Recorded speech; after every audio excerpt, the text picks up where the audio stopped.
আসসালামু আলাইকুম সম্মানিত শিক্ষার্থীবৃন্দ, গেম অফ স্টাডি এর তরফ থেকে আমি আবির স্যার সকলকেই স্বাগতম জানাচ্ছি খুবই গুরুত্বপূর্ণ আপডেটে। তো বলা হচ্ছে যে ঢাবির ভর্তি পরীক্ষার ফল প্রকাশ আসলে কিভাবে হবে তা আসলে যা জানা যাচ্ছে।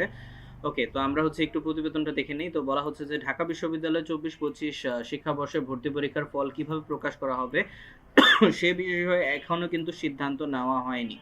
ঠিক আছে? তবে এই যে এবার ৪টি ইউনিটের ফল একসঙ্গে প্রকাশের সম্ভাবনা আছে বলে সূত্রে জানা গিয়েছে। আর এই যে ব্যবসা প্রশাসন ইনস্টিটিউট অর্থাৎ আইবিএ ভর্তি পরীক্ষার ফলাফল আগের মতোই আলাদাভাবে প্রকাশ কিন্তু করা হয়েছে।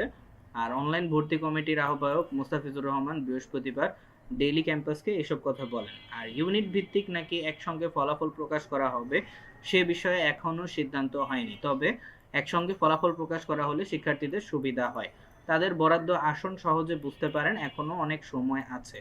১ মাসের মধ্যে সিদ্ধান্ত নিয়ে জানিয়ে দেওয়া হবে। এর আগে এই যে ১৫ই জানুয়ারি আইবি এর ভর্তি পরীক্ষা কিন্তু ফল প্রকাশ করা হয়েছে, সেটা নিয়ে অলরেডি আমি ভিডিও করে রেখেছি, যারা দেখেননি তারা দেখে নেবেন।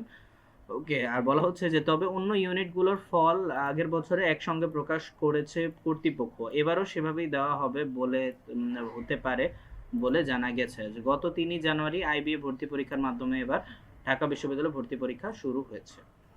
ওকে, তো খুবই গুরুত্বপূর্ণ আপডেট ছিল। ইনশাল্লাহ আশা করি এবারও সকল ইউনিটের পরীক্ষাগুলো একই সাথে হবে। ওকে, তো নিয়মিত আপডেট পেতে অবশ্যই চ্যানেলটিকে সাবস্ক্রাইব করতে ভুলবেন না। ধন্যবাদ সবাই।